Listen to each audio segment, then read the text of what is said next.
I'm going to bring up to the stage now J.D. Kalmenson, who is the CEO and founder of Purpose Health, Renewal Health Group, Montero Behavioral Health, and Conscious Health and Wellness. And he's an amazing man. He's a Yale Shabbat scholar, a skilled facilitator, teacher, counselor, and speaker. And he's previously provided chaplain services to prisons. I mean, his credentials go on, and like, I'm just really proud to work with such a fine human being and who allows us the freedom to emerge with new themes.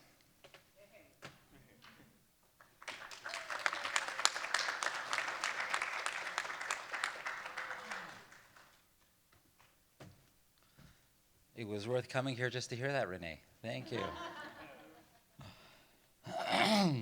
Thank you all for joining us for this wonderful psychedelics panel. It's the first of its kind for us here at Emerging Themes, talking about something that is so timely, so poignant, so relevant. How many therapists here in the room? Okay. So, how many therapists does it take to change a light bulb? One, but the light bulb has to want to change. We all know that, right?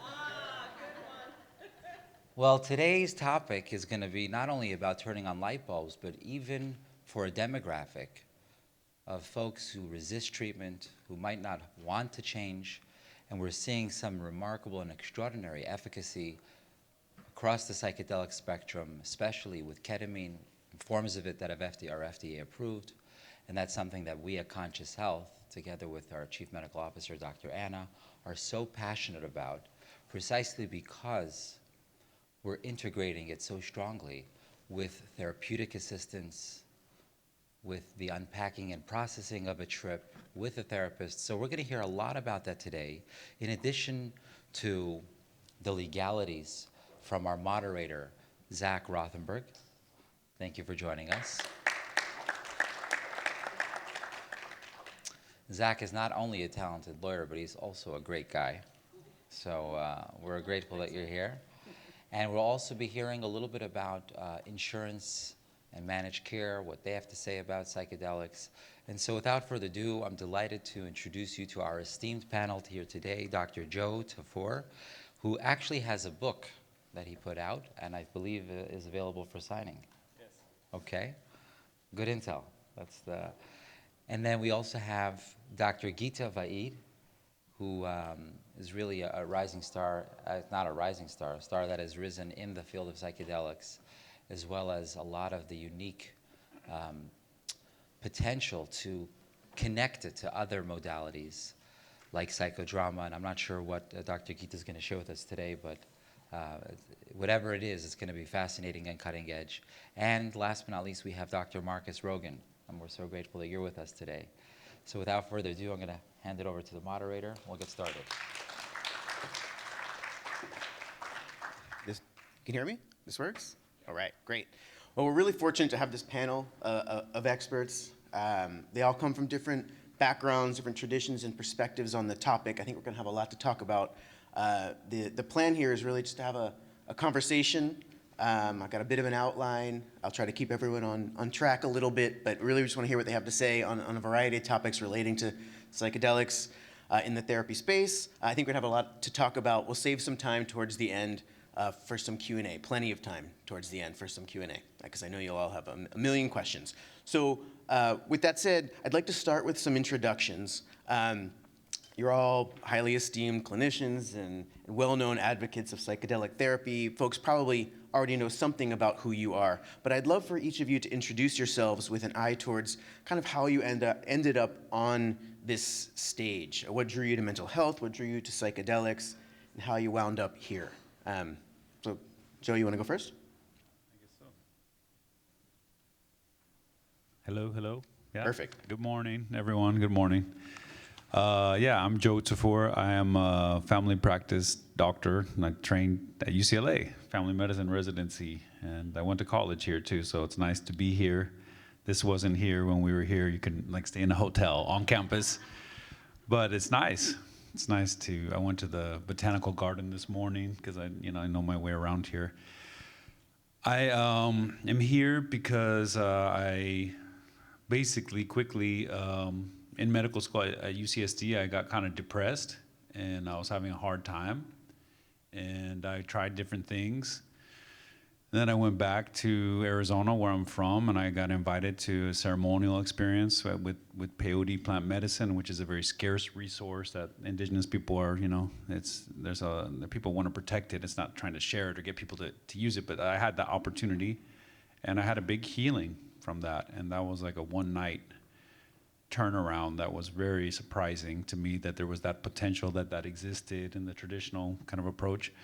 So that got me on a journey to want to learn more about that. And my family's from Colombia, and eventually I went down to Peru, to ayahuasca, and I got really deep in that tradition as a family practice doctor, sitting and watching the kind of healing that the people were achieving with the ancestral spiritual tradition is how I got here, yeah. Thank you. That's great. Gita?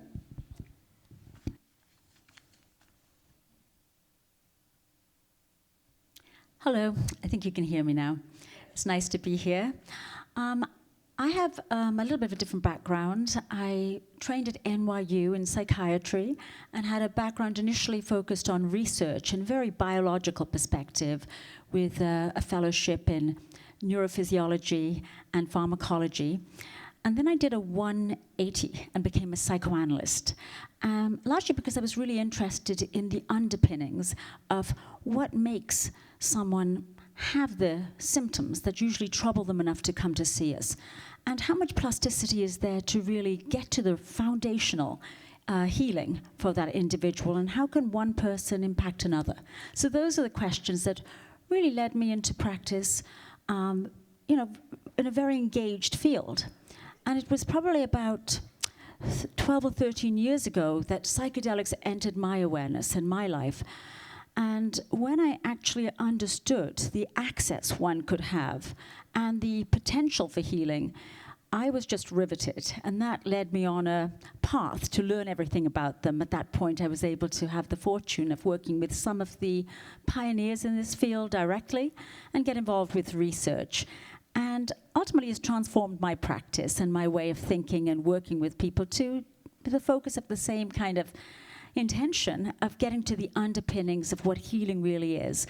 I would say along the way, aside from learning and really opening my eyes to what psychotherapy could be or what healing could be, I got very involved with consciousness studies. I'm part of the Chopra Foundation, and it really was a beautiful way of connecting with my past and my upbringing with certain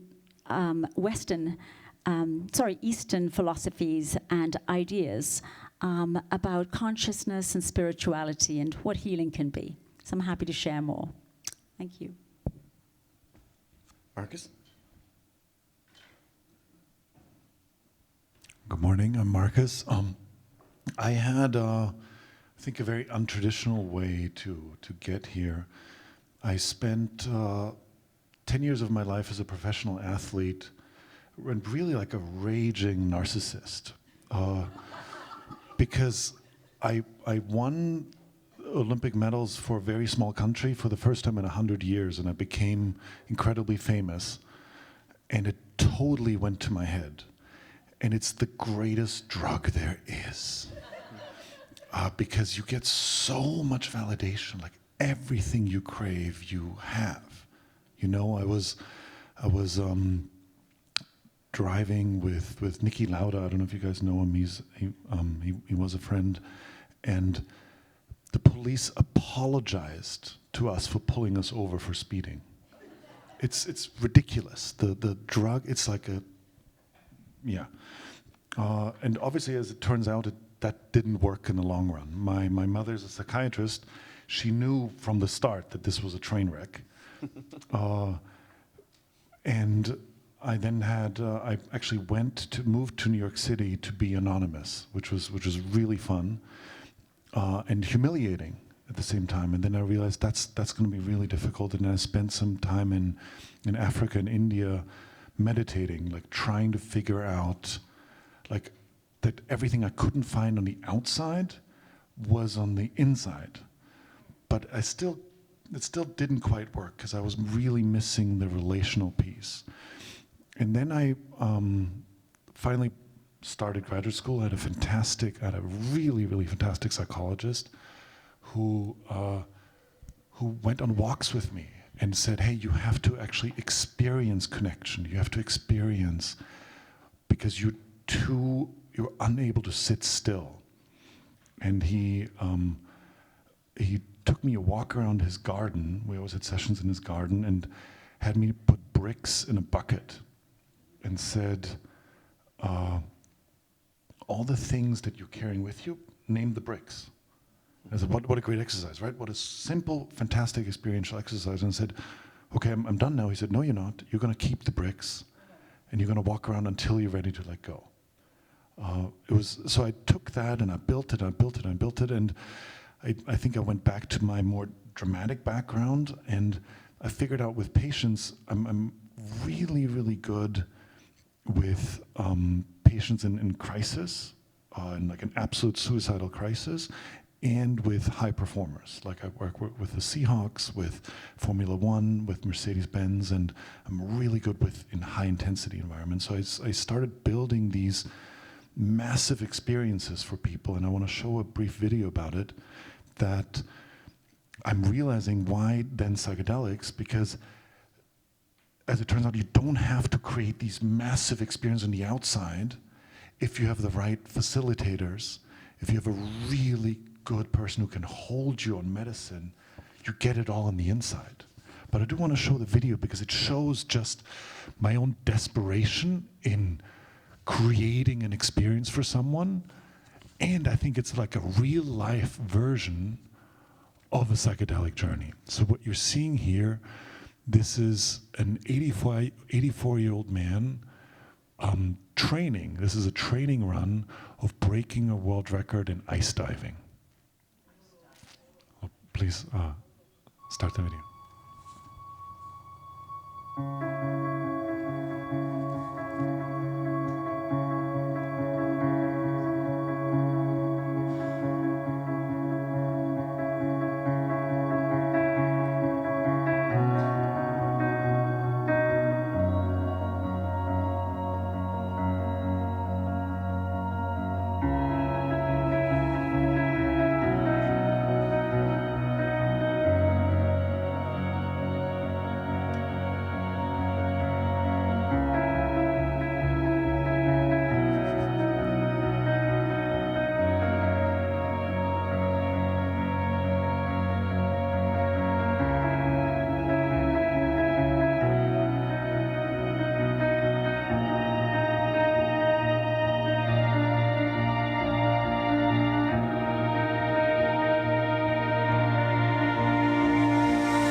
So what I'm trying to show with that is, it's crazy. It's absolutely crazy.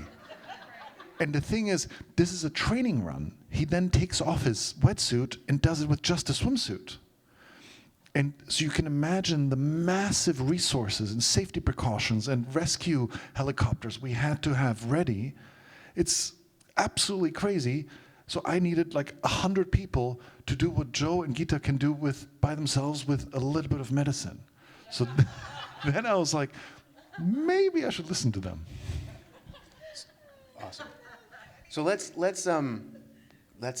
see if we can set the stage here with some definitions. I'm unclear on the definitions. Maybe others are as well. Let's start with something really basic. So how would we just define psychedelics? What does that mean? What are the parameters? I don't know who's best to answer that, but is that even an answerable question? Is that an opinion? How would we define psychedelics? Yeah. Well, there's two different ways of thinking about it. First, the word psychedelic means mind manifesting. It was a term coined by a Canadian psychiatrist, Dr. Humphrey Osmond. And really, I think he was capturing the inherent property of psychedelic medicines to reveal unconscious attributes from the mind or from the soul. And then there's the more pharmacological definition, which is the receptor site on which psychedelics operate. And classical psychedelics work on a receptor in the brain, which is called the 5-HT2 receptor. And that's used more generally speaking because a lot of the medicines that we refer to as psychedelics may not actually work on that receptor site. But just going back to the former description, because they do still have that capacity to give one access to different non-ordinary states and different layers of the self, they still warrant just descriptively the term psychedelics. And I'm referring to medicines such as ketamine or MDMA, which strictly don't work on the serotonergic system directly or exclusively. Great, so that's a great start. What is it that psychedelic therapy, another term, can do that other therapy doesn't? I guess Markus is sort of alluding to that, right, in showing an alternative. So can someone describe for us, and maybe with an anecdote, why psychedelic therapy is unique and in a category of itself? Okay. Yeah. So psychedelic therapy, I mean, it's a complex, right? This is a very open question in a way, but so I'm coming from kind of this traditional ancestral kind of training, and as a doctor, and in those traditions, that working in those kind of states, inviting a non-ordinary state into a healing experience is considered spiritually oriented by nature. That you can't get away from that. That this, okay, we say mind manifesting, but then psychedelic, it maybe in the Greek means soul manifesting. That there's some element there that's transpersonal. And so you're opening the door to a transpersonal, that's another way to talk about these kind of states, to allow for, Gita has described in her writing, pivotal mind states, or allowing for raising consciousness to a place where the person is able to just try to put it into a story, to observe themselves, maybe let's say in a ketamine-assisted therapy, that it's a different receptor site, but still doing something similar to the brain. Still like at the neuroscience level of the neural networks, it's still doing something similar that psilocybin is doing. It's still doing something similar that even ayahuasca is doing to the brain, turning down these certain networks and this kind of the rumination and the ego, this more kind of dissolving of the ego, and then giving them that opportunity to evaluate themselves in that observer role that a lot of spiritual traditions, mindfulness, meditation traditions are focused on helping people get to that state. Yep. So from that place, they can evaluate things, much differently than they would normally do and become aware of things. So this quick little story is working with somebody who was actually a doctor who has a hard time with, substance, and very intense person, struggling, and then he's married, but it's intense.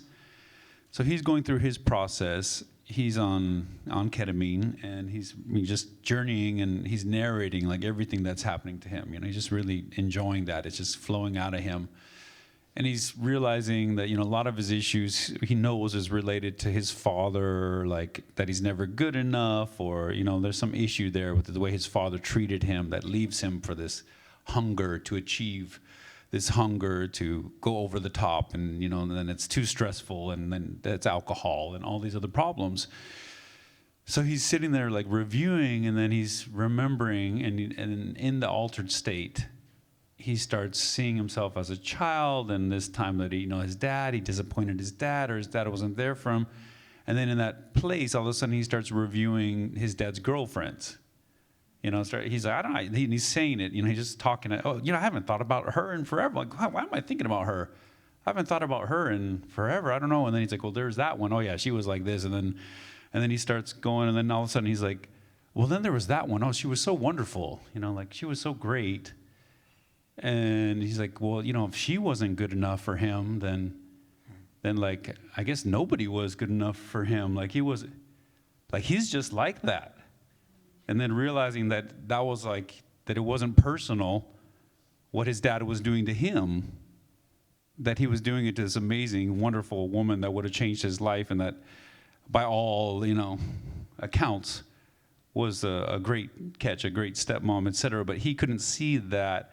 But going down that journey in that altered state took him to that place, and that was a huge awakening for him to realize, oh my God, that's not for me to take on. And before, that was so entwined in so many other things in his mental process. It's hard for him to see that. Yeah. That's an example. That's a great example. Yeah, thank you for that. Gita, would your description or is your sense of how psychedelic therapy is unique be similar to Joe's, or do you have a different sense of it? I think it's really important, the question you're asking, because I think there are so many different applications for psychedelics and different ways in which people work. So it's important to know, if you're seeking out psychedelic psychotherapy, what is the particular application. I think the way I work is probably quite similar to Joe, in that for me, psychedelic psychotherapy is about tapping into this inherent healing capacity that we all have, and trying to really tailor psychedelic medicines to activate that inherent potential. And the psychotherapy piece is really providing the necessary provisions to keep that process alive and going, and providing the ingredients for what that person needs to heal. Great. And Markus, I'd love, you touched on it in your intro, but I'd love to hear how you find psychedelic therapy to be different or unique from other. I think it's, in regular therapy, we spend 99% of the time breaking down or making the ego feel safe enough to talk about what actually is going on. And then 1% actually really, really, I think, affecting true change, right? It's 99% reducing the barriers and 1% helping healing. And with psychedelics, you can just spend, if you have to get the set and setting right, the ego falls away, or it feels safe enough to spend more of the time healing. It's a great answer, and you crushed my segue. So this is great. So I want to dig into the process a little bit. I know it's different for everyone, but the term that I hear most frequently is set and setting, and maybe for all of you that's a common term. For me, it wasn't. But I know that it comes up most frequently, or it seems like, in the context of psychedelic therapy. Why is it so uniquely significant in psychedelic therapy? Markus, maybe to you?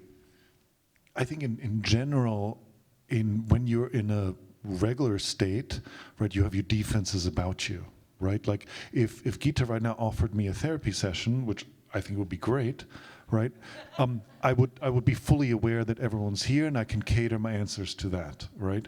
When you're under psychedelics, the defenses is gone, so it's a non-specific amplifier. So everything that's a little bit scary is a million times scarier.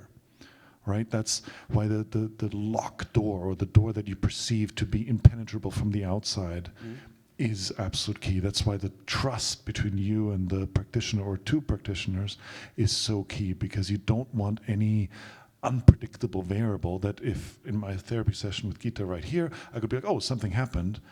If I was under psychedelics, I'd be like, oh my God, the demons are now alive here. And by the way, I'm like kind of pointing people out to ask questions too, but if anyone wants to jump in, feel free. If you feel differently, have something to add, go for it. I'd like to add one thing. I just think it's really extraordinary, and sometimes I think we forget this idea that one's mindset going into an experience, or the environment, can actually influence the subjective experience, is pretty unique. I mean, I can give someone Prozac or an antidepressant and have no concern about where or how they take it. The results are going to be very consistent. But the idea of what's on your mind going into it, what your fears, anxieties, expectations are, and what the actual setting is, like the literal physical location, can have bearings on the experience, is so radical, actually. I think we sometimes don't recognize the significance. So the idea of really taking those elements and being mindful about them, and preparing someone ahead of time to really choreograph an experience that would be suitable for the person to leverage those components, I think is a really important aspect. It can provide a corrective experience, a safe experience, and sometimes the container itself is the first time you can have a context which can hold some of the fears, even externally, within the relationship or within the environment or the group, which can later on become internalized into the person's psyche. So all of these elements are used for part of the treatment process itself. I would just add one additional thing that, so then, and then, as you said, it's such a, and everyone's been saying, that it's this uniquely influenceable compared to other medications. So here in a health conference, a mental health conference, and it's a very important distinguishing like point, because people, the stigma, you know, so people hear, oh, the recreational, or they're going to have the bad trip, or who knows what's going to happen, or what is this, you know, like we're, you know, I know some of us have been presenting at psychedelic conferences where everybody's already, you know, on the Kool-Aid, but the reality is that, you know, what is the difference? So the difference is the set and setting, as she was talking about, if you do it right, it can be a very therapeutic, corrective experience, and that's very different. So in other words, yeah, if you do it, you know, in some other way that it may not be so useful, you know, and that's why I was like, oh no, we're talking about this. We're talking about proper set and setting to promote a corrective experience, to promote a therapeutic experience, and that's a real phenomenon that is evidence-based, that's, you know, blowing up in the research right now, and that's why we're here. Yep, that's right, like influenceable, that was a good way to put it. So the other term I've heard you guys use, actually all these past couple of days, is integration. And I understand, you know, generally that means, you know, doing something other than just, you know, like what you're talking about, Joe, just like kind of a one-off of taking the psychedelic drug and having your own experience with no prep and no debrief or whatever. So I guess it's a sort of a two-part question. Do you see a best practice emerging? And regardless, what is your own personal process for integration? And happy to open it up to whomever. So I think the magic of psychedelics is that it's different from other medicines, in addition to what you talked about, that you have to take a regular medicine to keep having the effect. Like if I want to take a benzodiazepine, right, to be calm, right, I have to keep taking it if I want, right, my heart rate to drop. With psychedelics, I see it much more like you get to see a movie of your life without your ego in it. You don't have to watch a movie 100 times. You might have to watch it twice or 3 times to really get all the nuances. But that to me is the magic. That you see it once, and then you can, if you have someone you do the integration work with, you can talk about it over and over and over, just like a book club, right? You don't have to reread the book 1,000,000 times. You can be like, whoa, remember that part? And so my personal process is, with the woman I get to journey with, we record the whole session, right, which is sometimes 8 hours of it, right? And then we go back and be like, hey, at hour 6 and 43 minutes, I said that. Can we talk about that? And then we talk about that for an hour, you know, or 2 or 3. That it's really not like the medicine, let's have it to have the effect, but let's go back to what we saw. Let's go back to what we felt. And to go deeper and deeper into that. Like you have it, and you can revisit it, and almost like if you ever see me dancing, right, you will think I'm on psychedelics, because I just try to channel it as if I actually was. So I don't need it anymore. That's the, like, it really gets you to the amazingness that the presence is. Great. Anyone else? Yeah, integration. So, I mean, I think there's, the integration piece is, like you said, to distinguish it again from the one-off, from the people just that, as he said, that there is some, you know, the way they talk about it in traditional culture, like I'm from Arizona, the Navajo culture, they say, you know, that the journey itself or some experience like that, it doesn't have to be psychedelic, but some deep experience, maybe you're just dancing just joyously without anything, and it was just so memorable for you. That's the gift, you know, that's a gift, and so then the integration is the responsibility of the gift, and so that's a reality. that there's no way out of that. So you can have a powerful experience, and it is worth mentioning, like from the health perspective, that it does open, and this is a big part of the excitement. These neuroplastic windows, like that is true. That's an evidence-based biological fact that it's like to accelerate change. This idea of raising consciousness, which you could do a lot of different ways, but then also rewiring your story. Getting out of these ruts and being able to kind of reorganize, restructure the mind as it comes back together, that is a process that also needs to be conditioned, So the reconditioning of that is the integration. So one way to think about it is you get into these ruts, we get overly conditioned, let's say from trauma, for example. Trauma conditioning your brain, your body to be prepared for the past in a way that's hurting you, like a PTSD. You're not able to be present to what's going on because the triggers from all your past trauma are within your body and being and your brain and your cells, and your mind and your soul, we could go as far to say. And so then to decondition that, the psychedelics represent, a deconditioning agent. It's possible that they open that. And so in that, then afterwards, or throughout the process, the therapeutic process, then there is a rewiring of the story. There is going back and, teasing out the pieces. Wow, look at that. What was that? Let's work that out. And then the reconditioning of like, okay, wow, who do I want to be now if I'm able to shed these things? So that can be so different for everybody, but I think those are some of the elements. Great. Could I just add one piece? Please. I was going to say, for me, integration is really a safeguarding of the process that's already been opened up during the psychedelic journey, a way of just keeping the process of deep listening open to catch any derivatives of what might be still emerging. The process itself is not just during the psychedelic. I always say there's two parts. What happens during, directly afterwards, and then the several days consequent to the session. So to safeguard it, to keep on the process of curiosity, deep listening, noticing. And I think the more important part is, how do you keep those gifts of expanded awareness going so that it's not discrete during the session, that you can keep that expanded awareness and aperture open and have more access to some of the capacities that were accessed during the experience itself. Great. So let's take a minute to talk about some regulatory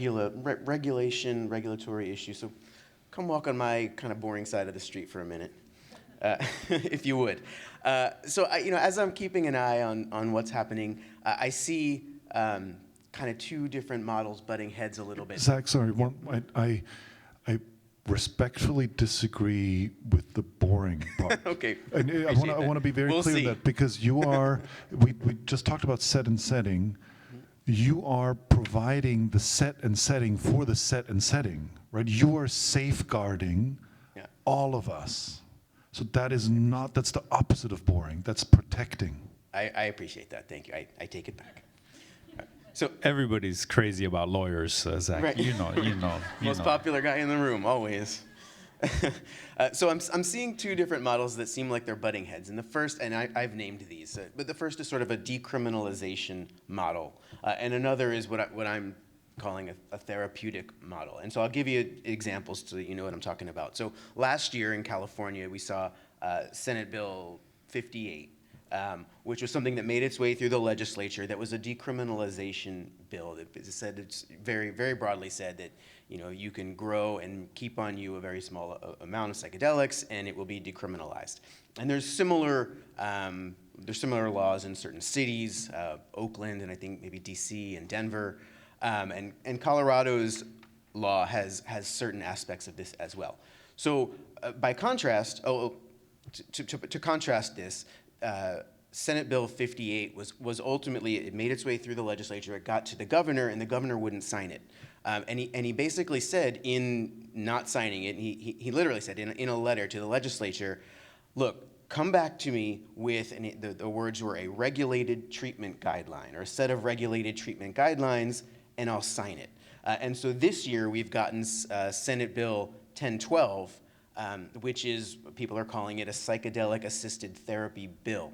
That is not decriminalization. It is establishing a framework for a controlled, licensed setting under the supervision of a trained, licensed facilitator who is trained, among other things, in integrating therapy into the psychedelic experience. And this was modeled after the law in Oregon, and it sounds like eventually going to pass, and we'll see it come into action probably in 2026. So, long segue, here's the question. It's interesting that the things that they're focusing on when it comes to regulation are set and setting and integration, right? That there needs to be some regulation and consistency and maybe some government control over this process and who's doing it. And the question for all of you, and maybe first to Joe, I'd like to hear your opinion here, is this the right approach? Well, it's an approach. We're trying to deal with the society and the culture, and so there's the three big pathways. Is this clinical research pathway, and then there's this decriminalization pathway, and then there's the other pathway, the religious freedom pathway, that because of the existing precedent with ayahuasca, churches that utilize ayahuasca that have gotten, and then previously the peyote with the Native American church, so that within the United States there's already a precedent that you could use a sacred plant medicine as a sacrament and that it would be respected by the federal law. So that exists. So then that also speaks to like the traditions that exist, in other words, that there are, that's their own business in the indigenous community, but there are Native American medicine people that run those ceremonies that don't want to be subject to some kind of regulation. Right. That's what I'm getting at. So then there's too much regulation. So then the decriminalized was trying to protect that there's people underground, people here we are in California, probably leading the pack of underground practitioners that are going to offer mushrooms or something like that to their people. And some of them have been doing it for 20 years or 30 years, and they don't want to be regulated. They feel like many people that maybe this should just be all the way legal, and so that's the pathway towards that. I'm coming from, my family's from Colombia, in Peru, ayahuasca is legal. It's regarded as a national heritage, celebrated, like this is a sacred thing, the way the peyote is honored here. And so they don't, do people misuse it? Do people abuse it? Are people taking advantage of around those substances? Yes. And so then the culture needs to be educated to address that. Alcohol tonight, somebody's gonna get hurt with alcohol, bad. Like they're gonna do something. A licensed professional, a regulated, a politician is gonna do it. Right. Right. So as far as people's deep concern for the society, there's a lot of things we could be worried about. And we're talking about numbers, we could really be worried about it. In the case of this, as we make our way towards educating the society, the youth, like could this be legal? Could we function with this legally? There's a lot of fear around that. So then it's like, okay, how do we do it? Who do we say publicly to let them do it? Right. For me, this one last piece, and I'll turn it over. It's so important to bring it out into the open. Leaving it in the underground, leaving it illegal, leaving it there is a shadowy place where a lot of stuff happens. And, as far as I know, like here we are at UCLA. If you go to some festival here at UCLA, I'm sure you can get any psychedelic, anything you want. The kids can get it right now today. So what is the law doing about it? Yep. So then in my case, just to throw it out there, so then I'm involved with a spiritual community that utilizes ayahuasca in Arizona, and we're going through a legal process. So these laws, that people, because it's all in the underground, and so then I can't come out and say, like, Joe, why don't you say something? Look at how they're doing the ceremony. You should speak up, You know, say something about what they're going to put them in jail and they're going to put me in jail. For what? You know? So trying to find ways to bring this out in the open so that we can deal with it in a healthy way is very important.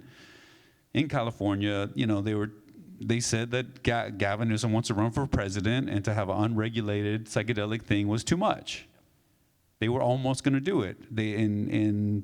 Or Colorado, they're trying to do it. They're saying, let's decriminalize because it's too much regulation. Right. You know? Right. Gita, I'm curious, from your somewhat different background, more of a, I guess I call it an academic background, do you agree with Joe? Yeah, I mean, I largely agree with him. I think we're on the same page, and I think it's a very early, you know, if you look back at the history of psychedelics, there's been such a, you know, pendulum swing from it being very accessible and available and then being completely unavailable and shut down and locked down and demonized. And we're really just coming back into its availability again, and there's a lot of promise. And I think we're in for some disappointments. There is no magic bullet. And there's a lot of, I think these medicines are very powerful, and they do have to be handled with reverence and humbleness, and I think some of these regulations are there really for harm reduction. I think we're trying to find a way, how can we usher them in safely so we don't have a moment of celebration about the potential and then have them really collapse again because of a lot of problems that arise, maybe not even from the medicines themselves, but more about the surround, about how they're being handled, about boundary violations, all sorts of ancillary problems that can arise when they're not adequately taken with care. Some of it is also preparation or selection of people who should or should not be taking it. So I think that it's not a bad idea. Probably, I think it's a good idea to keep everyone safe and educated as we're learning and opening up different pathways to have them become more available and accessible and used usefully. I think that these are really potent compounds. As we're talking about, they can work on a psychological as well as a biological level to really enhanced transformation, and these windows stay open where you have an enhanced sensitivity for new inputs. And so it is important, I think, that is not disregarded, you know, as really important tools that need to be handled carefully. So, Markus, for you, my question is this: that one of the sort of commentaries for the notion of having a licensed facilitator is that it gives the facilitator something to lose, right? If you have to go and apply for your license and be trained in order to get it, you're going to be really careful with how you're practicing because you don't want to lose it. I guess the word would be accountability. Does that as you know, does that make sense to you? Does that seem like the right approach, or does that hamper people's kind of freedom to do what they think is best? Well, I do think it's super interesting, right? If I don't want to put you guys on extremes, right? But if Joe, what you're saying is like, hey, let's break it before we fix it, right? Let's make it all legal, and get to you more saying, let's fix it before we break it. And I do think there is the in-between, right? I don't know how we would ever do it, but you know, I'm also licensed as an EMT, and I work at these festivals, right? And like, yes, sometimes you got to put a Band-Aid on someone because they tripped over something. 99% of the time, it's someone who took some sort of substance, doesn't really know what it is, and is absolutely panicking, and you're basically just having to guide them through their journey until the substance wears off. You know, so that is happening. That will happen today. That will happen tomorrow. It will happen. I mean, Coachella, right? It's like that's basically all Coachella is. You know, so that's what it is. It's already there. Right. So that I don't have an answer for that because I don't want to piss off the amazing spiritual leaders and healers that are there. That's why I'm afraid of the approach that says licensed people. There should be some sort of thing that respected healers who exist are grandfathered in. But I'm not a lawyer and I don't have an answer. Mm-hmm. I just I'm sorry, I don't have an answer. Yeah, no, that's great. There are pathways to possibly recognize that. You know what I mean? That for instance, like in the mental health field, as this grows, the chaplaincy, the chaplains have been identified as, hey, these people, they're part of the research studies to be there present. And then in the case of, like in the Navajo tradition, to be recognized as a medicine man with the or woman in the thing, they have a system of community acknowledgement. You need to have this people write you these letters, and you need 10 people to support you. So there would still be accountability, and I do believe that there needs to be accountability. Without that, then we're stuck. Yeah. It's interesting you say that while you were speaking. But there's not accountability at the festivals, and everybody's here living it like it's. Right. So I mean, we're doing it already. So the hypocrisy of it is what I speak to. It seems to me it's almost apples and oranges to talk about Peru or places where there's a history of respect for this that may not be the case here, right? You can almost assume people will feel accountable because of their respect and history for this that may not exist at Coachella or in lots of places throughout California. And so that's what we're aiming for. That we're aiming to educate people around that it is a big deal, that person's stressed out and going through that, it is a big deal, and that those things should be handled with more reverence and more respect and more care. And that's about the traditions also, brought to the table to share their views that, hey, this is real. That's a big deal. You shouldn't take it so lightly, right. Which is what the conservative side is trying to say, and they have a point.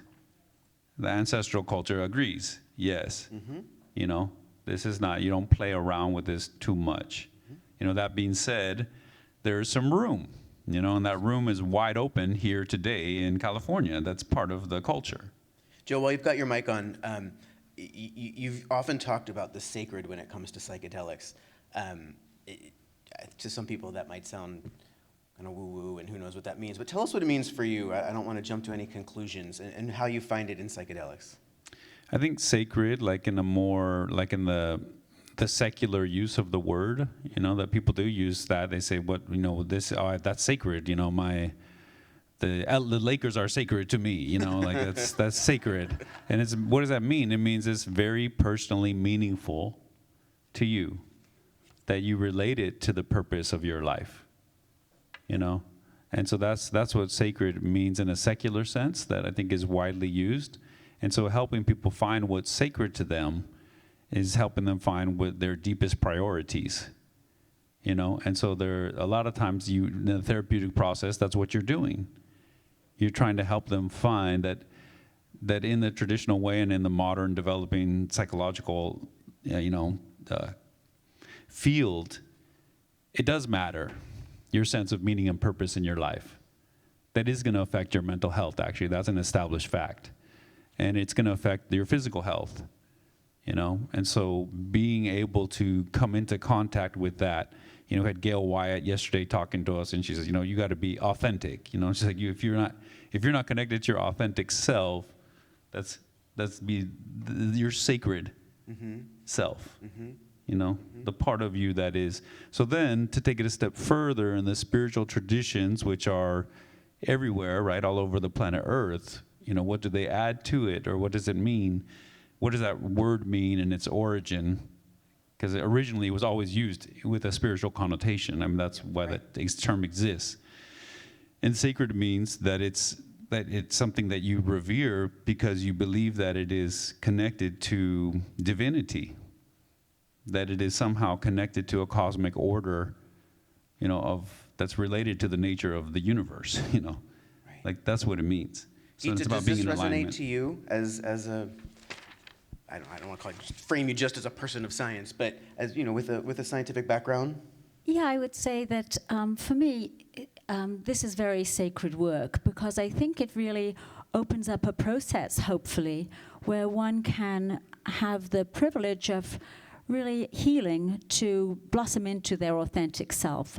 And to me, that journey itself is deeply sacred. And I think that I would say two things. Oftentimes we talk about these sacred experiences being high-dose, ego-dissolved states of unity and oneness. But I think even to meet oneself or to listen to oneself, which one can achieve with low-dose psychedelics or even meditation and other practices, is a sacred process. But talking a little bit about the science of it, I would say what's happened with psychedelics is it's really opened up the subject of spirituality to enter back into the mental health conversation, which I think is incredibly welcome. And a lot of the academic studies have shown that mystical states, and they have all sorts of questionnaires that they utilize, which is achieved during psychedelic experience with pretty much any of the psychedelic compounds, has been associated with improved reduction of symptoms as well as quality of life. So there's something about having a mystical experience or a sacred experience that is deeply connected to the value and the healing aspects of psychedelic experience. Great answer. Markus, anything? Yeah. Oh. Sometimes you just gotta listen, you know? Perfect, love it. Okay, well, let's shift gears a little bit. I know there are, I don't know, we've been calling it the shadow side, but that sounds a little ominous to me. But there are some complications that I do think are worth discussing.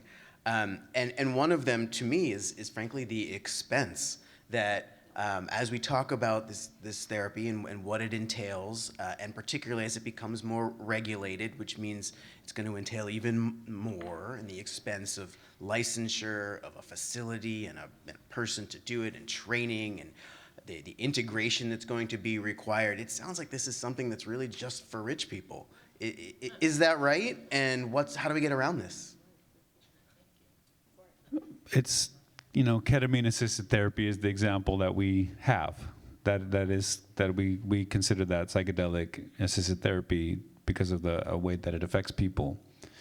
And so it's a new developing opportunity, that previously the research with the MDMA-assisted psychotherapy that a lot of people are excited about, but that's still in the research studies. It's not FDA approved, maybe in August. So the first wave is it's cash business. So then the process is, how do you convince the insurance industry to identify, to welcome this? There's many modalities that, here people are working in mental health that they would like to see get covered. So that is it's a political thing, it's a business thing. So we're at the beginning of that. Yeah. So I don't think that anybody that the research people or a lot of the pioneers that are involved in this work, that is their goal. This is a societal scenario that we're in, and so this is the next step. So it's having pressure from big mental health organizations that are exploring ketamine-assisted therapy. Like, they're the people that can talk to a company and say, hey, why don't you cover this? So there's a lot of people trying to do that, and so we're at the beginning of that. Gita, do you think research is a big part of this? It seems to me that's an avenue of convincing the insurance companies that this is effective and worth their while. Yeah, there's a lot of research, and I think once we get more data, I think this is one of the important aspects of why research is so important. And also I think research in terms of resilience. I think that's going to be very helpful to really make the case that these medicines not only treat effectively, but also there's a real investment in building health, which I think is a very different approach to mental health or mental wellness, to build health. But I would say I think we have to be careful, because there's been so much focus on making these medicines and treatments available and accessible.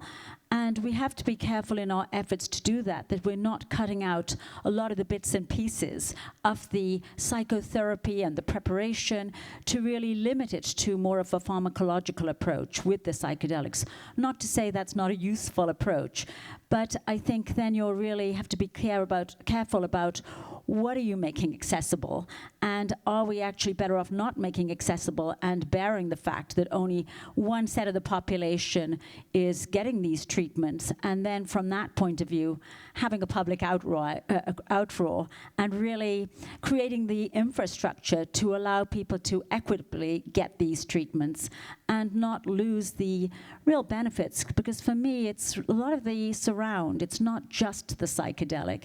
It's really the deeper process and the attention and care and the context that make really these medicines, to me, something so profoundly beautiful, to tap into the inherent healing, not just to treat symptoms with novel antidepressants. That's great. Thank you. I think of it much simpler. Of course, I'm for equity. I hope everyone gets it eventually. But I think rich people are the most powerful, and if you actually help the rich, you're going to make the planet better, right? If you're going to solve more problems if you actually fix the rich people.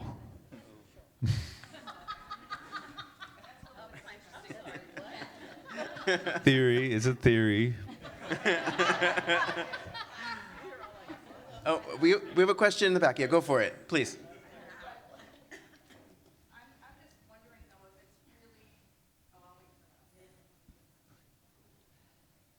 We can all glare at Markus in the interview. I'm just wondering the whole insurance thing. There's so many problems with insurance and the medical model. There's constant lawsuits with insurance company about provider reimbursement rates. Do we really want to fight that fight with them about a spiritual, psychosocial approach? I mean, maybe a better option is to set up a foundation where you can have affordable services for people that need it and get grants versus having insurance companies involved. Just a thought. That's a good idea. That's a good strategy. That's another strategy that is important, and there's going to need multiple strategies. But as Gita mentioned, is that if you demonstrate that you can, if these ACEs, these adverse childhood experiences, as an example, are contributing so much to the expenditures and the load on the society, and if there's a way to help increase resilience, help resolve some of these issues in some cases, there have been transformations, at least in the research, then the cost is going to be dramatically less over time. And so, it'll factor in at some point, it'll still be at the VA, you still have to deal with it. I mean, people that have Medicare or Medi-Cal, whatever, they still have to deal with whoever's paying for them. Hopefully the foundations step in, and if they don't, we need to also fight that front. And it seems to me they're not mutually exclusive, first of all, and it's sort of a snowball, right? The more people that can have the experience, the more data we have, the more successes we have, the more you can influence other people that this is a safe and effective approach. And eventually, like with Spravato, maybe the insurance companies listen and start to cover certain things. Changing the subject a little bit, this is such a hot topic and everyone wants to talk about it. Do you have any inkling of concern that this is too much too fast, that it could be it could become a fad, or that people are jumping in and so excited to enter this sexy new field that there's, I don't know, like a recklessness to how some people are going about it? Does that worry you at all? This is open to whomever. That is occurring. You know. Right. So that's currently occurring, and so that's what it is. And my observation, at least, is the people that are, like I said, the gold diggers that think they're gonna it's gonna be this great, empire for them. It's not turning out that way. The people that are trying to open the ketamine clinics, at least in Phoenix where I am, they still, it's a mental health service. And it's not like the fad that, there's going to be the fad and the people that want to do it for the fad. But that's not enough to run a clinic, turns out. The people are going to come that really want to do it is because they're hurting and they need help. That's who's going to throw their money down, at the current situation as they get more support.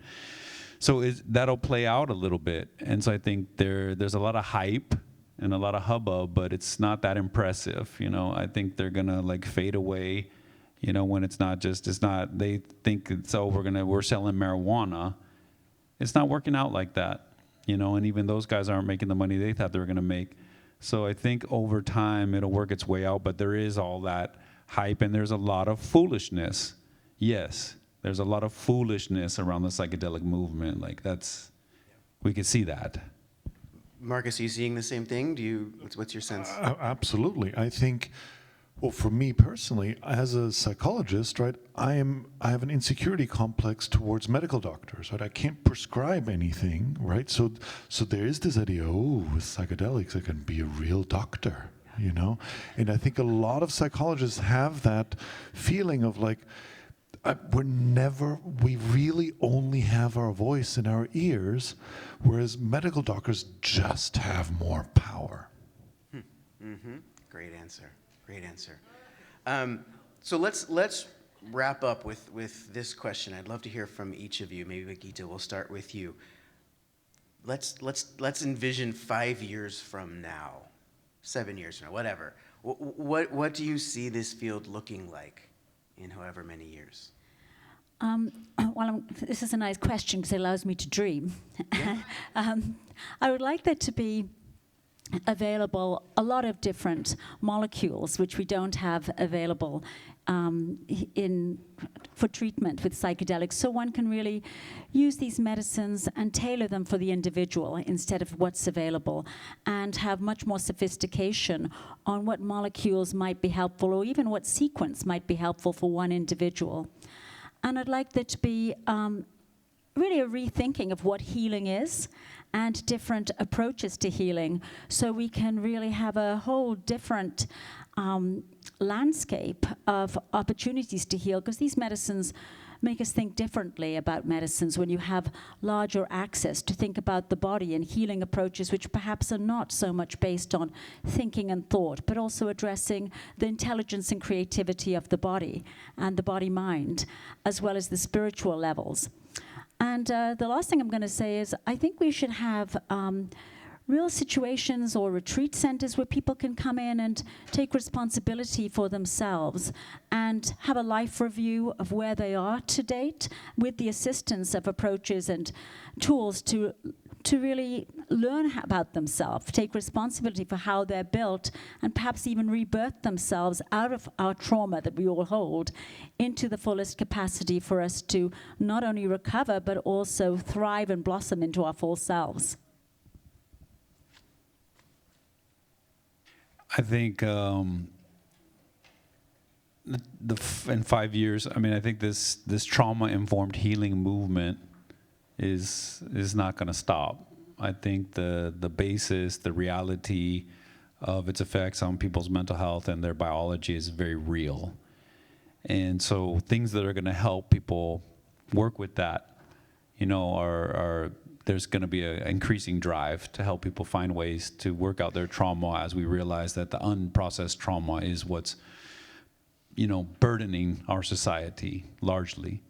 So on the way there, you know, there's going to be other substances, other approaches. There's going to be all these movements to try to make more accessibility financially. But then this is just one little side piece in the decriminalized movement, you know, and the idea of doing harm reduction, finding ways for people to have to be accountable, but from the old-fashioned way that it's like, oh, you don't, you know, could you imagine a spiritual resource center of some kind where people are going to do mushrooms or something with a guided, you know, respectful, responsible person, and that it doesn't cost very much money at all. You know, when you talk to the ceremonial people that you know, they're like, what? You know, I could bring a Colombian healer up here with ayahuasca. It's like, yeah, okay, you could charge more for, you know, to do it for rich people or whatever, so because we could all use the money. Right. But like that, this is expensive. They're like, not in their tradition. Like, in other words, so that's the argument around the dirt floor, the decriminalized, is like they're trying to package it and try to sell it to you, something that maybe we should have access to. That isn't so financially, we don't need a laboratory, we don't need a company, we don't need a manufacturing license, you know, to make this stuff available. So that's the other side of the coin. It's a real tension. Yeah, there's a tension, absolutely. and so that's the balance point. That's something to bring up, because it's like, okay, what do you really need to make this available to people, you know? But you have to be responsible, you have to be careful to regulate, but it's that balance. Yep, that makes great sense. Bring us home, Markus. Look, I think I love the comparison that Joe did with alcohol. I think all these psychedelics are, well, maybe I don't actually know this, but I think all these psychedelics are safer than alcohol. And I find that the people, someone who's taken psilocybin very, very frequently stops drinking. So I'm also on the dirt floor idea is we will have a bunch of accidents, like the guy who was like the pilot, right, who like got a flight and sat in a cockpit and tried to turn the engines off. Did you guys see that?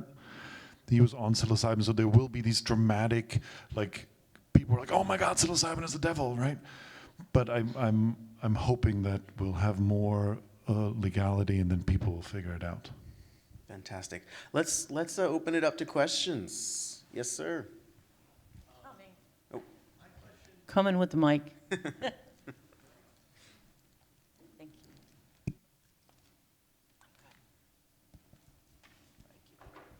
So from my understanding, depression is caused by past trauma, right? And also present challenges. So the example I have is maybe you have a wife whose husband overnight becomes handicapped and she turns depressed over that.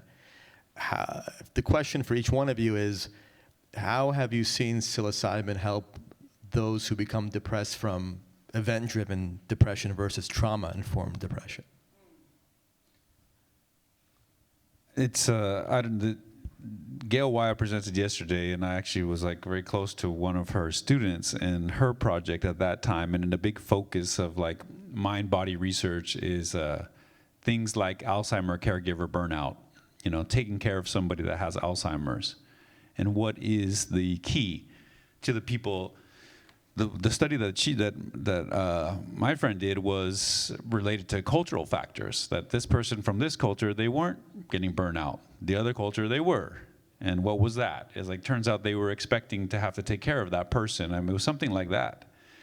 In other cases, in Alzheimer caregiver burnout studies at UCSD, it was, you know, what is the factor that's helping the person endure or overcome or deal with?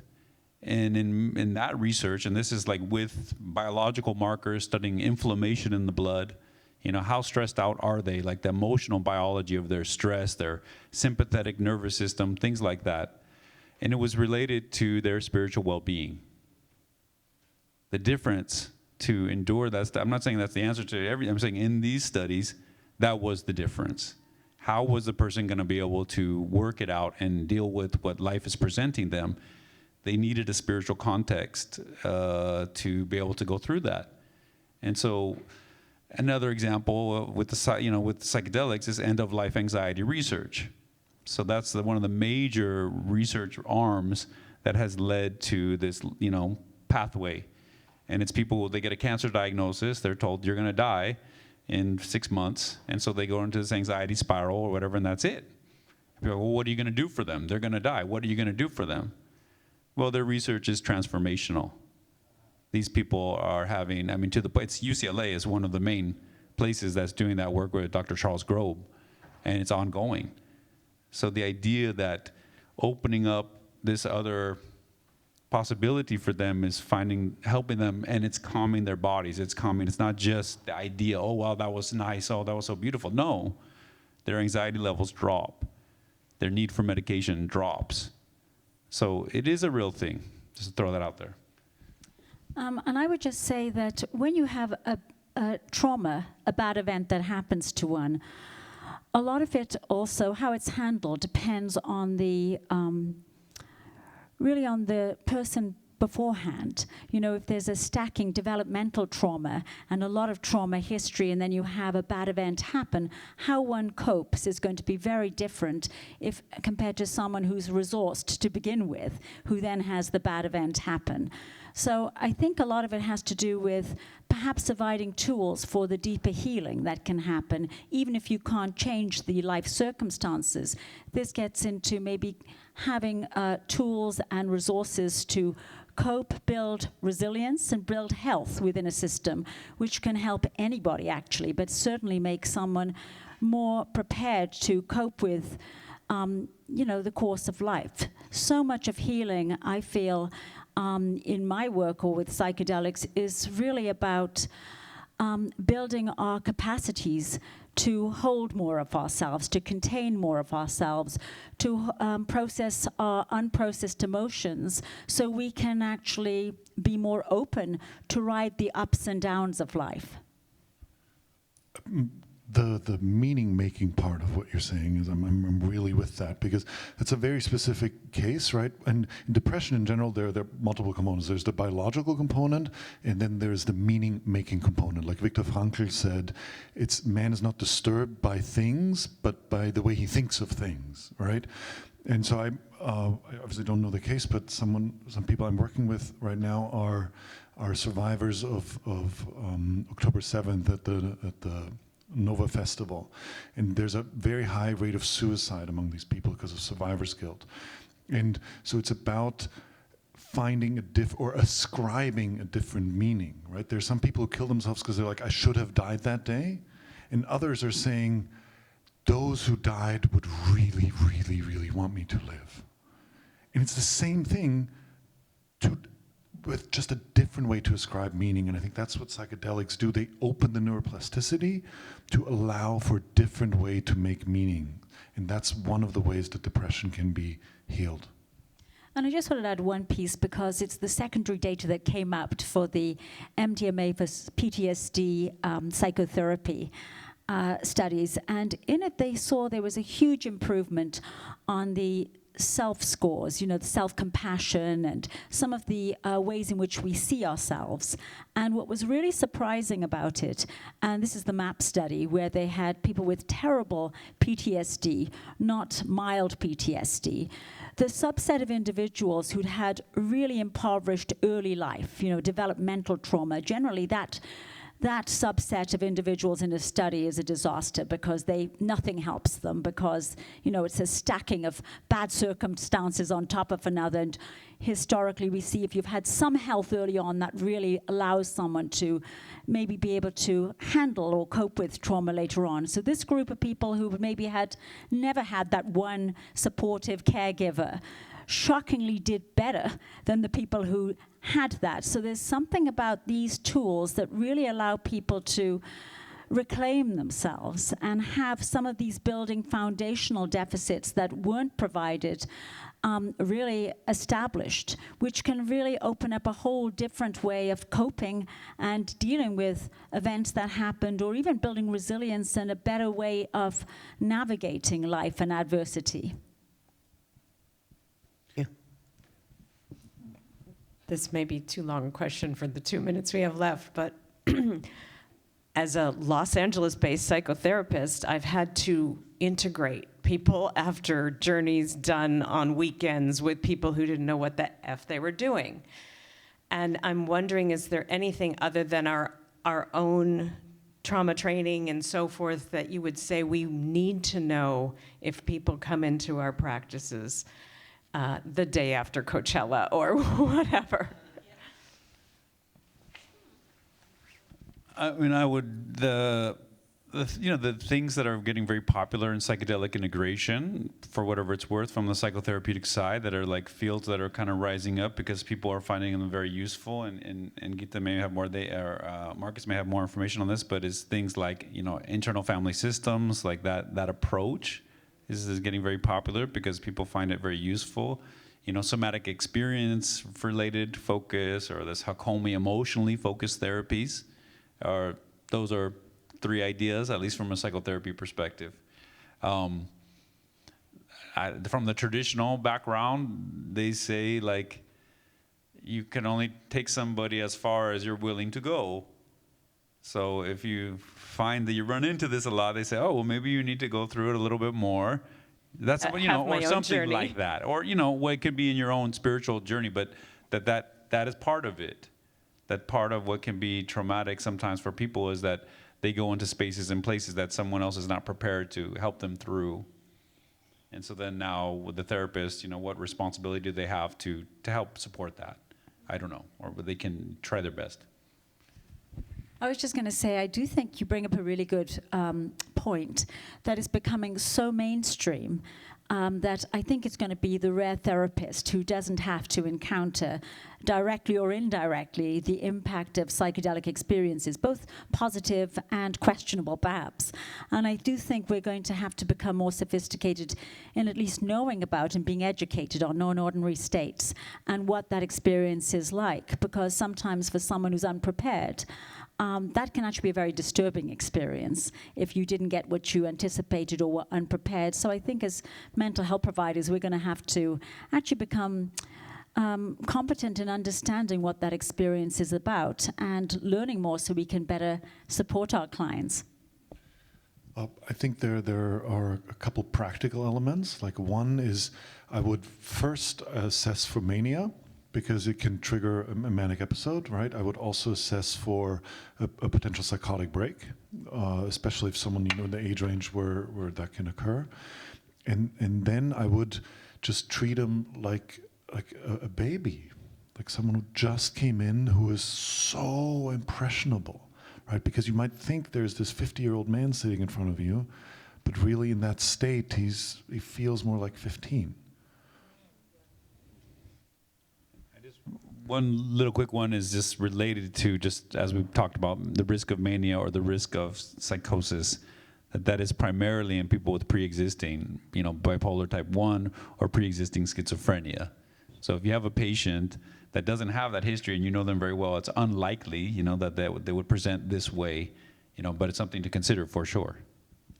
Well, but what I've seen a lot is after people have had psychedelic experience, perhaps in a poor container, is almost a feeling of, a little bit like their mind has been blown. Like the world is no longer what I thought it was.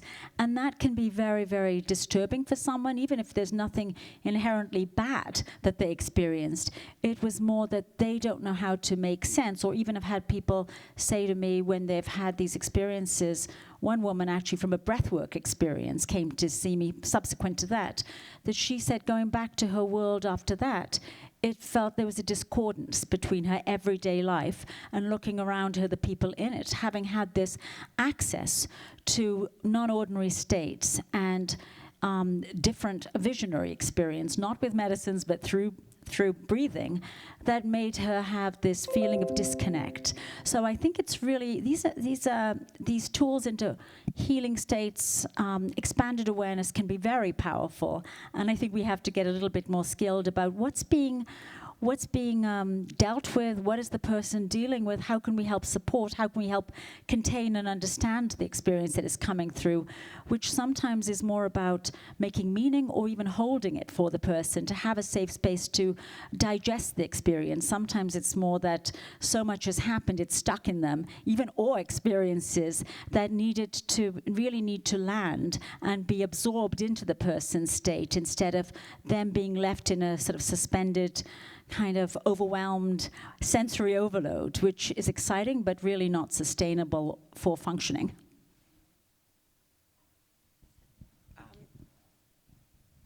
Is this on? Yes. First of all, very handsome panel.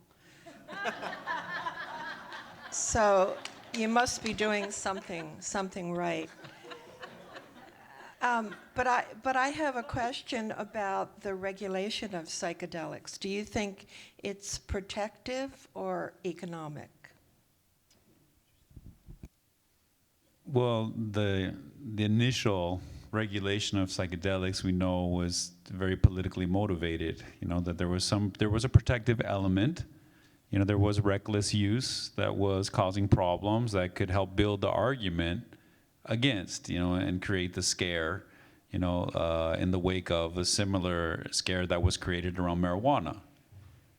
Here we are in California, how many people were put away for 10, 20 years for marijuana? So did they protect anyone? They let them smoke at Coachella now and before, so the question is so we know that there is protection to observe. We agree, the ancestral cultures agree. Is that why the law got involved? That's not clear. The DEA Controlled Substances Act is a class Schedule 1 substance. The criteria is, harmful, no medicinal value, and addictive. Most of these substances do not meet that criteria. So it's not necessarily legitimately laid out as it exists. So it was motivated from another way. So as now in the wake up, as we try to, reschedule or change the law eventually, decriminalize. I mean, that's what this is. They're saying, hey, let's stop putting the kids away from marijuana. You know, what good was that? So then that's what we're reevaluating. You know, so the kids on Coachella, they can do all this stuff. Are they really prosecuting people for psychedelics? Not very much. You know, that's the reality. I think it has to be both. I choose to believe it has to be both. I think there's a protective layer, but I also can't ignore that big pharma's got to be playing a role in this behind the scenes. They have, you know, a huge interest here in, you know, a competitor, right? You know, beyond that, I don't think we'll ever really know. But politics being as it is, you know, that I'm sure that is going on and influencing somebody somewhere that's getting Gavin Newsom, for example, to be reluctant to embrace this completely. Hi. So I'm curious. I had a therapist that I knew that had done ayahuasca, but I don't know the whole setting or how it was created, because I feel like that's probably a huge part on how you go through an experience. But she came out of it and was extremely anxious, was constantly fearful. Like, it just really changed who she was. And it kind of went to a whole opposite perspective. So I'm curious, like, that wasn't in a setting, but in like a professional setting for you guys, would it be, like, would that be kind of like a step? Like, it opened up another box to open up like a level within yourself that maybe we do this integrated services to process like what you're experiencing now? Or do we go back in and maybe take some more psychedelics and see what the next step is? I'm just kind of curious what you would do in that process when you kind of have like the complete opposite, where it's causing symptoms that somebody didn't have prior.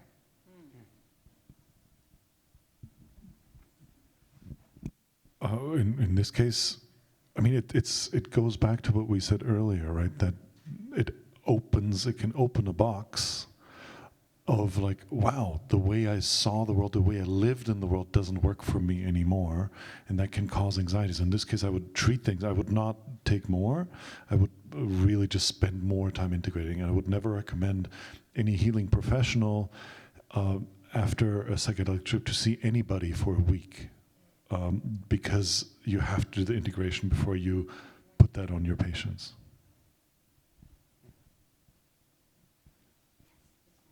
But Joe, what do you think of ayahuasca? I mean, there's ayahuasca is potentially a bigger Pandora's box.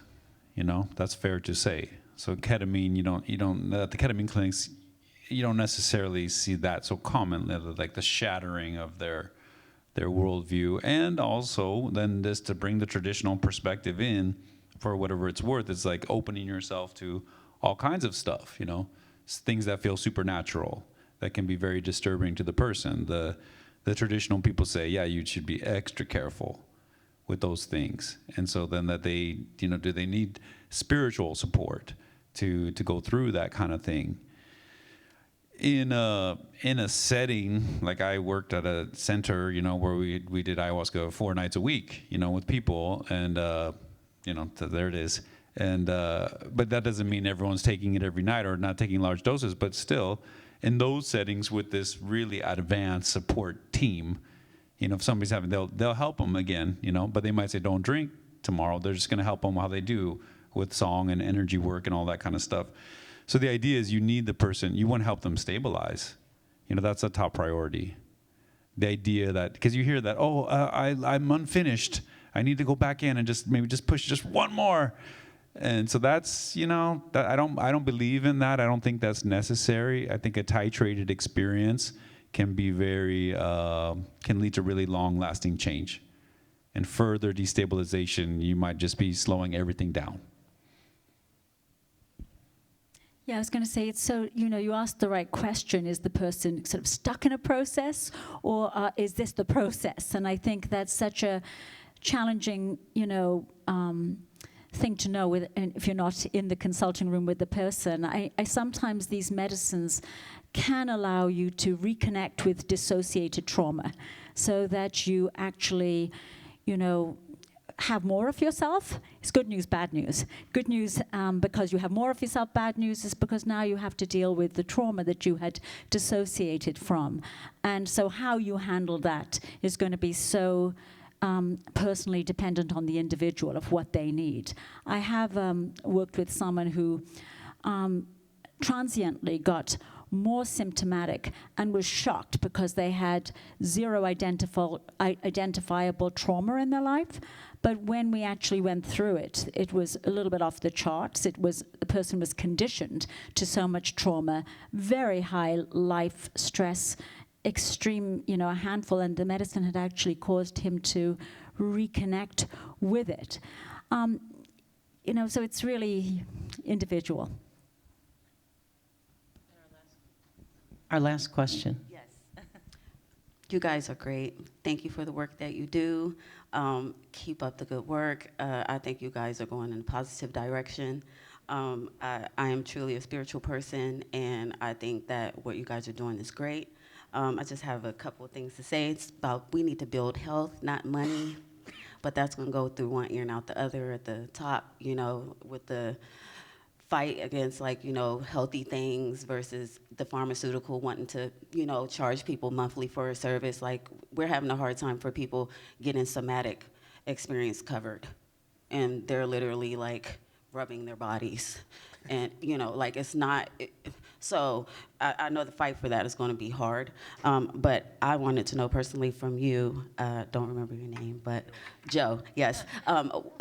You said that you, provide that service to 4 people a night. Where's this place at, and where can I find it? In Peru, right? So that's the question I had. We don't have a place in America where we can go and, as a grown woman, ask for this service because I want to become closer with my higher self. Right. Right. So for ayahuasca, as one example, there are other plant medicine, sacred traditions that our community is. We have made that fight. We are. So that is available here in America. Here, I mean, it's the way it is as it is right now. For example, the community that I'm a part of in Arizona it's the Church of the Eagle and the Condor. So the person would have to get to know our community, right, and be through that community, through a spiritual connection to that community. Okay. The opportunity would exist. Okay. Eventually, yes. Okay. All right. Well, yeah. Okay. That's all I had to say. I just think it's sad that we have to fight for something that's so helpful and can be so helpful in so many different ways for people. I truly believe everything that you guys say. I agree with it. It has to be something before that you guys put in place to make it safe for the person going through the process. But really, it just should be a grown person making a decision to say, this is what I want to do with my body, and I'm ready for it, and how do I go about doing that? Right. And also having it be affordable because, I'm not rich. But that's right. And to do it in a safe place and not have to buy it off the street. You know what I mean? Because that's ultimately what's going to happen. It's here already. It's happening. Let's make it a safe environment for people, like a retreat or something like that in America. Yes. I don't have a passport, and I want to be able to go somewhere in America to get these services done, okay? So that's it. There's Thank you ketamine so much. retreats. We have scholarships in our retreats, and there's people doing things like that. All right. Let's give a round of applause for our amazing panel. Thank you all for your sharing your expertise and your experience with us.